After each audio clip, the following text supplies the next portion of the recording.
Hello good morning everyone, how are you all. તો આજે આપણે જોઈશું સ્ટાન્ડર્ડ 5 સબ્જેક્ટ ઇંગ્લિશ.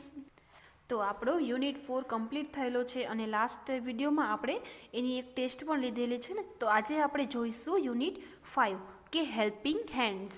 હેલ્પિંગ એટલે કે મદદગાર અને હેન્ડ્સ એટલે કે હાથ. આપણે એસ છે એટલે કે આપણા બંને હાથ, એમ કે આપણા મદદગાર હાથો, અથવા તો આપણે એવું કહી શકીએ કે આપણા મદદગાર કોણ કોણ હોય, તો કે આપણા જે વ્યવસાયકારો હોય ને, બધા આપણે જે મદદ કરતા હોય એ બધા વ્યવસાયકારો વિશે આજે આપણે શીખવાનું રહેશે.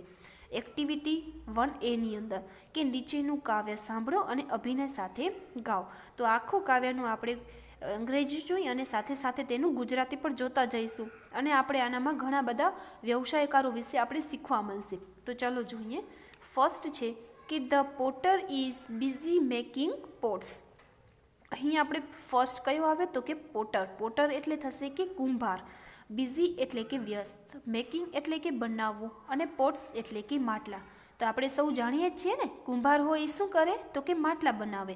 તો કુંભાર છે એ વ્યસ્ત છે શેમાં તો કે માટલા બનાવવામાં. કુંભાર માટલા બનાવવામાં વ્યસ્ત છે. પછી બીજું છે કે ધ ફાર્મર. હવે બીજું નવું આવ્યું ફાર્મર. ફાર્મર એટલે થશે કે ખેડૂત અને બિઝી એટલે તો વ્યસ્ત અને ફાર્મિંગ એટલે થશે કે ખેતી. ખેડૂત હોય એ શું હોય તો કે ખેડૂત ખેતી કરવામાં વ્યસ્ત છે. પછી the Taylor is busy cutting the cloth and stitching. હવે ત્રીજું આવ્યું ટેલર. ટેલર એટલે થશે કે દરજી. ટેલર દરજી છે એ ક્યાં વ્યસ્ત હોય? કટિંગ એટલે કે કાપવું, ક્લોથ એટલે કે કપડું અથવા તો કપડાં. દરજી હોય એ શું કાપે તો કે દરજી છે એ કપડાં કાપવામાં વ્યસ્ત છે. સ્ટિચિંગ એટલે કે સીવવું, આપણે જે સિલાઈ કરીએ ને સીવણ, તે. દરજી છે તે કપડું કાપવામાં વ્યસ્ત છે. સીવણ. ઓકે. તો અહીં આપણે કેટલા વ્યવસાયકારો જોયા તો કે પોટર, ફાર્મર, ટેલર. હવે આપણે નવા બીજા વ્યવસાયકારો જોઈએ કે the driver is busy with driving. Driver એટલે કે જે ગાડી ચલાવનાર હોય ને આપણે ડ્રાઈવર કહીએ ને, ચાલક. ઈ ક્યાં બિઝી હોય? બિઝી એટલે કે વ્યસ્ત ડ્રાઇવિંગમાં. ડ્રાઇવિંગ એટલે કે ગાડી ચલાવવામાં. ડ્રાઈવર છે પોતાની ગાડી ચલાવવામાં અથવા તો હાંકવામાં. ડ્રાઈવર છે તે હાંકવામાં વ્યસ્ત છે. And engineer is busy with scaling. Engineer એટલે કે ઇજનેર, તે ક્યાં વ્યસ્ત છે તો કે સ્કેલિંગ એટલે કે માપવામાં. તમે જોયું છે ને, કોઈ પણ એન્જિનિયર હોય તે ક્યાં બિઝી હોય તો કે કંઈ પણ વસ્તુ માપતા હોય. કોઈ વસ્તુ ઘર બનાવતા હોય તો એનું પણ એને મેઝરમેન્ટ લેવું પડે ને, એનું મેપ બનાવવું પડે. તો એ બધી વસ્તુમાં સ્કેલિંગ એટલે કે માપવું, એનામાં બિઝી હોય. પછી છે the teacher is busy with the children. Teacher એટલે કે શિક્ષક, બિઝી એટલે કે વ્યસ્ત, ચિલ્ડ્રન એટલે થશે કે બાળકો. શિક્ષક છે તે ક્યાં બિઝી છે તો કે શિક્ષક બાળકો સાથે વ્યસ્ત છે. Playing, studying and teaching. Playing એટલે કે રમવું, સ્ટડિંગ એટલે કે ભણવું અને ટીચિંગ એટલે કે ભણાવવું. શિક્ષક છે તે બાળકો સાથે વ્યસ્ત છે રમવામાં, ભણવામાં અને ભણાવવામાં. ઓકે. અહીં આપણે ડ્રાઈવર, એન્જિનિયર અને ટીચર વિશે જોયું. ચલો હવે આગળ જોઈએ કે the photographer is busy with clicking. Photographer એટલે કે જે ફોટો પાડનાર હોય, તો એ ક્યાં બિઝી હોય તો કે ક્લિકિંગ એટલે કે ફોટો પાડવામાં. ઓબ્વિયસલી ફોટોગ્રાફર હોય એનું કામ શું હોય તો કે ફોટો પાડવાનું. તો ફોટોગ્રાફર ફોટો પાડવામાં વ્યસ્ત છે. The seller is busy with the selling. Seller એટલે કે વેચનાર. કોઈ પણ વસ્તુ વેચતા હોય ને, રમકડાની દુકાનમાં હોય તો એ રમકડા વેચતા હોય તો એ બધાને સેલર કહેવાય. Busy with the selling. Selling એટલે કે વેચવામાં, વેચવું. કંઈ પણ વસ્તુને વેચીએ ને એને સેલિંગ કહેવાય. હવે જાણો કે રમકડા હોય તો એ રમકડા વેચતા હોય તો એનું પણ એક સેલિંગ કર્યું કહેવાય. વેપારી હોય તો વેપાર કરે. એવી રીતે વેચનાર છે એ વેચવામાં વ્યસ્ત છે કંઈ પણ વસ્તુ, એમ. The carpenter is busy with his wood. હવે આવ્યું કાર્પેન્ટર. કાર્પેન્ટર એટલે થશે કે સુથાર. તે ક્યાં વ્યસ્ત છે તો કે હિઝ એટલે કે તેના, વુડ એટલે કે લાકડા. સુથાર છે તે તેના લાકડામાં વ્યસ્ત છે. Measuring, cutting and joining. Measuring એટલે કે માપવું, કટિંગ એટલે કે કાપવું અને જોઈનિંગ એટલે કે જોડવું. સુથાર હોય એના લાકડામાં શું કરતા હોય? કોકમાં માપતા હોય, કાપવામાં હોય અથવા તો જોડવામાં. કોઈક લાકડું તે જોડતા હોય, કોઈક કાપતા હોય, કોઈકનું મેઝર માપ કરતા હોય, એવી રીતે. તો એમાં બિઝી છે. તો અહીં આપણે ફોટોગ્રાફર, સેલર અને કાર્પેન્ટર વિશે જોયું. હવે આગળ જોઈએ. The lawyer is busy with law and order.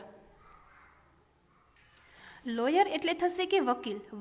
વકીલ છે એ ક્યાં બિઝી હોય તો કે લો અને ઓર્ડર. લો અને ઓર્ડર એટલે કે કાયદો અને વ્યવસ્થા. વકીલ છે તે પોતાના કાયદા અને વ્યવસ્થામાં વ્યસ્ત છે. The policeman is busy with polishing. Policeman એટલે કે પોલીસ, તે ક્યાં બિઝી છે તો કે પોલિશિંગ એટલે કે કોઈ પણ વ્યવસ્થા પોતાની જે જાળવી હોય ને એનામાં, એટલે કે પોલીસ વ્યવસ્થા જાળવવામાં વ્યસ્ત છે. The shoe maker is busy with mending shoe, with stitching, sticking, red taking. Shoe maker એટલે કે મોચી, આપણે જોયું છે ને મોચી, એ ક્યાં વ્યસ્ત હોય તો કે મેન્ડિંગ એટલે કે બનાવવું અથવા તો કંઈ પણ વસ્તુ આપણે કહીએ ને સમી કરવી, એ એનામાં વ્યસ્ત હોય. શું? શૂઝ એટલે કે પગરખા. મોચી છે તે પગરખા સમા કરવામાં વ્યસ્ત છે.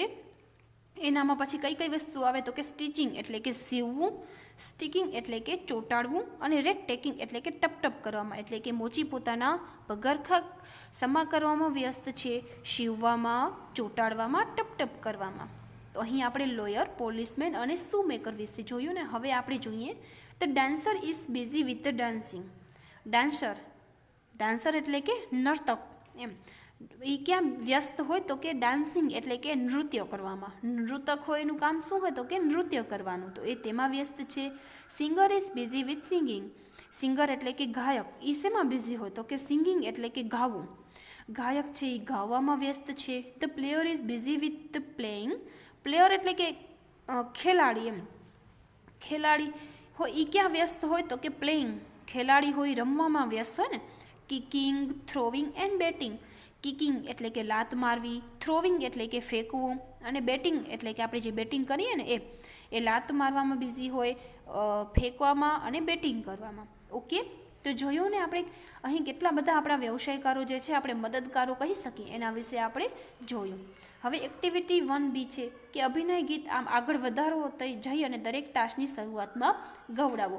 એટલે કે આ જે આપ્યા છે ને એવી રીતે હજી અહીંયા બીજા પણ ઘણા બધા એવા વ્યવસાયકારો હોય ને એના વિશે અહીં કીધું હોય કે આવી જ રીતે આ તમારે આ જે કાવ્ય છે ને આગળ વધારવાની. કે પોસ્ટમેન તો ડિલિવરિંગ લેટર્સ. પોસ્ટમેન એટલે ટપાલી. ટપાલીનું કામ શું હોય તો કે પત્ર દેવા જવાનું. નર્સનું તો કે નર્સિંગ ધ પેશન્ટ્સ એટલે કે દર્દીઓની સંભાળ રાખવાનું. કંડક્ટર હોય તો કે ગિવિંગ ટિકિટ્સ એટલે કે ટિકિટ દેવામાં. એમ તો આપણે બનાવી હોય આવી રીતે તો શું બનાવાય તો કે a postman is busy delivering letters, a nurse busy nursing the patient, a conductor is busy giving tickets, એવી રીતે. ઓકે, હવે એક્ટિવિટી 1C કે જૂથમાં કામ કરો અને અભિનય સાથે વાંચો અને ઉદાહરણ આપેલા ખાલી જગ્યા પૂરો. આપણે જે હમણાં એક્ટિવિટી 1ની આખી ખાલી જગ્યા કાવ્ય જોઈ ને એના આધારે ખાલી જગ્યા પૂર્ણ કરવાની, એ તમારે જાતે કરવાની રહેશે. કે પહેલું હોય કે teacher is busy dash in her classroom. Teacher ક્યાં વ્યસ્ત છે પોતાના ક્લાસરૂમમાં શું કરે છે તો ટીચર પોતાના ક્લાસરૂમમાં શું કરવામાં વ્યસ્ત હોય તો કે ભણાવવામાં, એટલે કે teaching. The farmer is busy with dash at the farm. Farmer એટલે કે ખેડૂત અને ફાર્મ એટલે કે ખેતર. ફાર્મર ખેડૂત છે એ ખેતરમાં શું કરે તો કે ખેતી. તો અહીં આન્સર આવશે ફાર્મિંગ, એટલે કે the farmer is busy with farming at farm. Policeman is doing. પોલીસમેનનું કામ શું હોય તો કે પોલિશિંગ એટલે કે વ્યવસ્થા જાળવવાનું. તો પોલીસમેન ઇઝ ડુઈંગ પોલિશિંગ. પછી શૂ મેકરનું કામ શું હોય તો કે મેન્ડિંગ અ શૂઝ. શૂઝને સમા કરવાનું હોય ને તો mending shoe at his shop એટલે કે તેની દુકાનોમાં તેનું પગરખા સીવવાનું કામ. ઓકે, તો આ જેટલી વસ્તુ છે ને એવી રીતે તમારે આપણે કાવ્ય જોઈએ ને એવી રીતે આ બધી ખાલી જગ્યાઓ જાતે કમ્પ્લીટ કરવાની રહેશે. હવે આપણે સ્વાધ્યાયપોથીના પેજ નંબર 34 ઉપર આપણું જે યુનિટ 5 છે ને એ જોઈશું. એનામાં તમને જુઓ બધા અહીંયા આપણે હમણાં જે કાવ્યમાં શીખ્યા ને એ જ બધા અહીંયા આપેલા અને તેના ગુજરાતી મિનિંગ એ દીધા છે. તો આ બધા છે તે તમારે યાદ રાખવાના રહેશે. અને એના આધારે ક્વેશ્ચન નંબર 1 આપેલું હોય કે ચિત્ર જોઈ કૌંસમાં આપેલા શબ્દોનો ઉપયોગ કરી અને વ્યવસાયકારોના નામ લખો. આ તો આપણે બધાને આવડે જ છે કે ચિત્ર જોવાનું છે કે ચિત્ર આ શેનું હોય તો એ ચિત્રમાંથી જોઈ અને પછી અહીં તમને ને કૌંસમાં શબ્દો આપ્યા એમાં જે સાચો શબ્દ હોય તે તમારે અહીં સ્પેલિંગ લખવાનો રહેશે. તમને ઉપર આપેલું જ છે આમ તો બધું. તો જુઓ આ પહેલું ચિત્ર છે એ શાનું છે તો કે આ લુહાર છે. તો હવે લુહાર હોય એને ઇંગ્લિશમાં શું કહેવાય તો આપણે અહીંથી એવું હોય તો તમને આ ખ્યાલ આવે તો અહીંથી આપણે જોઈ લેવાનું કે લુહારને શું કહેવાય તો લુહારને કહેવાય બ્લેકસ્મિથ. તો પછી આપણે અહીંથી શબ્દ શોધવાનું છે કે બ્લેકસ્મિથ ક્યાં છે તો કે અહીં છે. તો આપણે અહીં લખીશું બ્લેકસ્મિથ. પછી જો બીજું ચિત્રમાં શું દેખાય છે તો કે આ ડાન્સ કરે છે. તો આને શું કહેવાય તો કે નૃતક કહી શકીએ. તો નૃતકને ઇંગ્લિશમાં કહેવાય ડાન્સર. તો આપણે અહીંથી ડાન્સરનો સાચો સ્પેલિંગ શોધી અહીં લખીશું. પછી આ સુથાર છે, તો સુથારને આપણે જોયું ઇંગ્લિશમાં કાર્પેન્ટર કહેવાય, તો અહીં આપણે કાર્પેન્ટર અહીંથી શોધીને લખશું. એવી જ રીતે અહીં આ નળ ઠીક કરે છે, સોરી આ કપડાં ધોવે છે, તો કપડાં ધોવે છે એને શું કહીએ આપણે? ધોબી કહીએ ને, તો ધોબીને ઇંગ્લિશમાં વોશરમેન કહેવાય, તો અહીં આપણે લખીશું વોશરમેન. પછી આ વાળ કાપે છે તો એને વાળંદ કહેવાય, વાળંદને ઇંગ્લિશમાં બાર્બર. તો એવી રીતે આ જેટલા સ્પેલિંગ ચિત્રો આપેલા છે એને જે કહેવાય તે વસ્તુ તમારે અહીંયા સુધી લખી અને કમ્પ્લીટ કરવાનું રહેશે. અને સાથે સાથે તેના ગુજરાતી અને ઇંગ્લિશમાં જે આપણે જેને કહેવાય ને તે વસ્તુ તમારે યાદ રાખવાના પણ રહેશે કે આપણા વ્યવસાયકારોને ઇંગ્લિશમાં શું કહેવાય. ઓકે. અને એના પછી જો અહીં ને તમને આ મોટું બોક્સ આપ્યું, એમાં ફર્સ્ટ શું આપ્યું? હેલ્પર, એટલે કે આપણે જે મદદ કરનાર હોય ને એ મદદગાર, એ બધાના એ નામ આપ્યા. અહીં વર્ક એટલે કે તેનું કામ શું હોય. પેલું ટીચર તો ટીચરનું કામ, તો કે ટીચિંગ. નીચે તમને એનું ગુજરાતી દીધેલું જ છે કે શિક્ષક, અને ટીચિંગ એટલે કે શિક્ષણ, એમ ભણાવવું, એમ કે શિક્ષકનું કામ શિક્ષણ આપવાનું હોય. અને પ્લેસ ઓફ વર્ક એટલે કે એનું જે કામ હોય ને એ જગ્યા કઈ છે, તો કે સ્કૂલમાં. ટીચર હંમેશા ક્યાં હોય? તો કે સ્કૂલમાં હોય અને ભણાવે.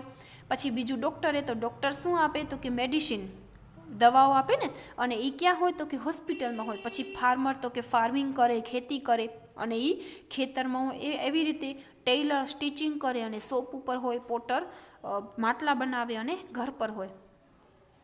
તો આવી જ રીતે તમને અહીં 18 વ્યવસાયકારો આપ્યા છે, તેનું વર્ક આપ્યું છે અને તેનું પ્લેસ આપ્યો છે. તો આ બધી વસ્તુ તમારે જોઈ લેવાની છે અને વાંચીને યાદ રાખવાનું રહેશે.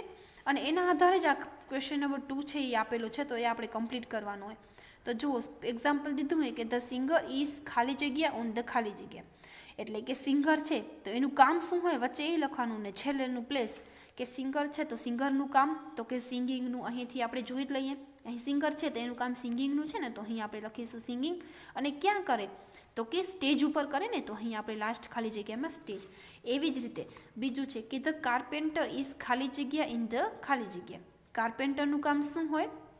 તો કે મેકિંગ ફર્નિચર, એટલે કે ફર્નિચર બનાવવાનું. એમ સુથારનું કામ ફર્નિચર બનાવવાનું છે. અને ક્યાં હોય? તો કે શોપ ઉપર, એટલે કે દુકાનમાં. એટલે કે સુથાર છે તે ફર્નિચર બનાવે છે દુકાનમાં. એવી રીતે પછી ટીચર, તો ટીચરનું કામ ટીચિંગનું, અને ક્યાં હોય? તો કે સ્કૂલમાં. પછી ડાન્સરનું કામ શું હોય? તો કે ડાન્સિંગનું, અને સ્ટેજ ઉપર.